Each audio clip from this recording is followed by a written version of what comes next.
중국을 떠나려고 하고 있습니다. 수많은 글로벌 기업들이 중국을 황급히 떠나는 이유는 미중 무역 전쟁이 가장 컸습니다.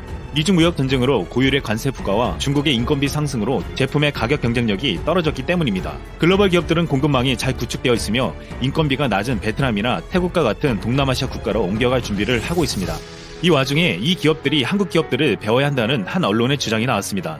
홍콩 사우스 차이나 모닝포스트는 이미 2017년 중국의 사드 보복으로 삼성 등 한국 기업들의 탈중국 전략이 무역전쟁 와중에 관세를 피하고자 하는 서방 기업들의 모범이 된다며 한국의 탈중국 사례를 면밀히 관찰해야 한다고 지난 4일 논평한 바 있습니다.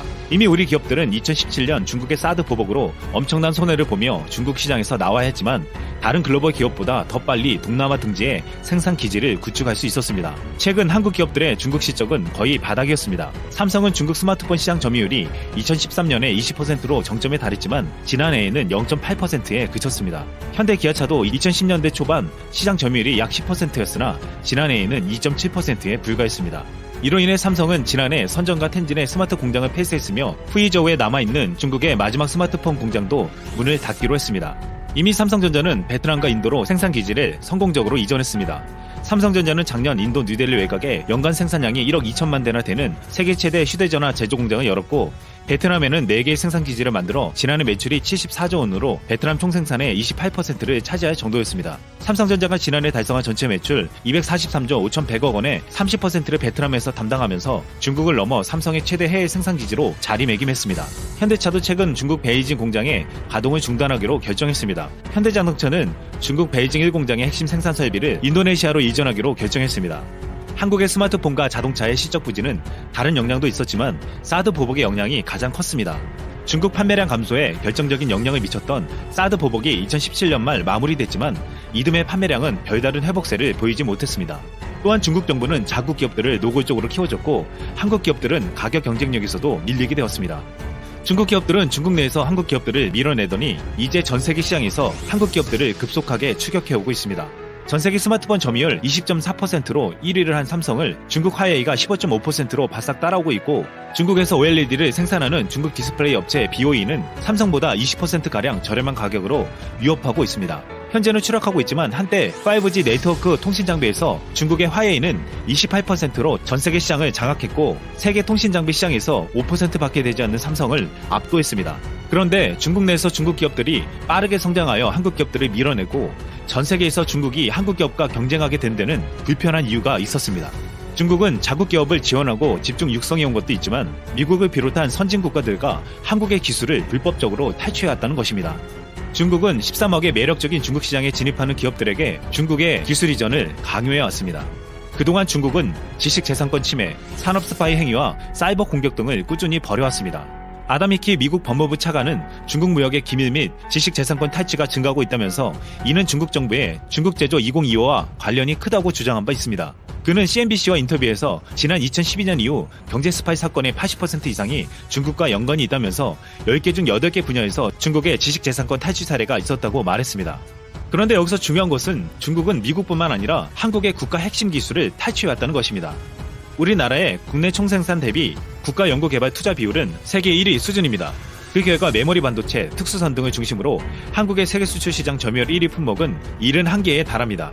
중국은 세계 수출 시장 1위 품목 최다 보유국으로 1693개나 되지만 이제 한국의 1위 품목까지 가져가려 하고 있습니다.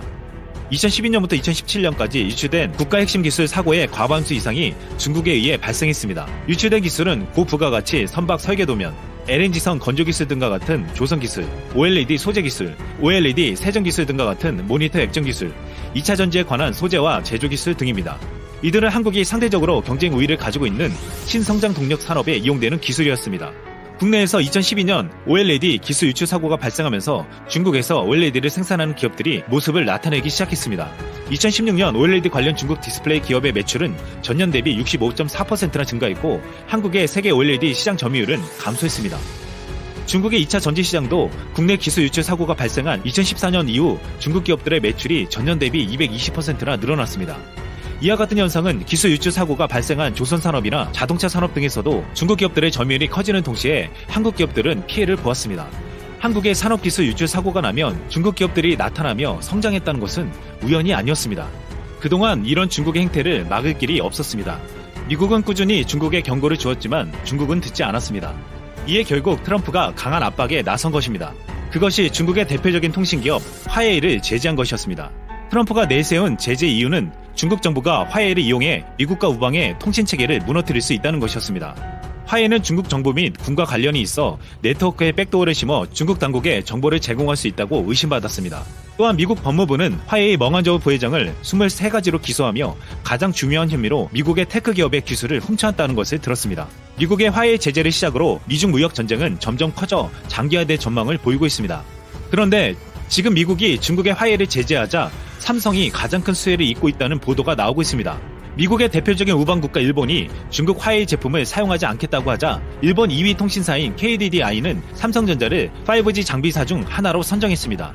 업계에 따르면 삼성전자가 2014년까지 5년간 KDDI에 공급하는 5G 기지국 장비 규모는 2조 3,500억 원에 달할 전망입니다. 2017년 세계 통신시장 점유율이 27.9%로 1위였던 화웨이는 점유율이 점점 떨어지고 있으며 불과 3.2%밖에 되지 않았던 삼성전자는 이를 계기로 앞으로 20% 통신장비 시장 점유율을 목표로 내걸고 있습니다. 업계 전문가들은 현재 한국 5G가 세계로 확산되고 있으며 한국 프리미엄이 붙고 있는 상황이라 이 목표가 불가능하지 않다고 보고 있습니다. 삼성전자의 중저가 스마트폰 갤럭시 A 시리즈도 미국 화웨이 제재에 따른 반사 이익을 크게 보고 있습니다. 23일 시장 조사 업체 카운터포인트 리서치에 따르면 올 2분기 갤럭시 A 시리즈가 삼성전자 전체 스마트폰 판매량에서 차지하는 비중이 56%로 집계됐습니다. 이는 1분기 24%에 대비해 2배 이상 증가한 수치였습니다. 중국 화웨이의 아너 시리즈 판매가 크게 감소하면서 이 빈자리를 갤럭시 A 시리즈가 채웠다는 것인데 올 2분기 중동부 유럽 스마트폰 시장에서도 화웨이를 제치고 점유율 1위를 기록했습니다. 미국의 제재에 일본과 유럽 국가들이 중국 화웨이를 밀어내며 삼성이 그 자리를 차지하고 있는 것입니다.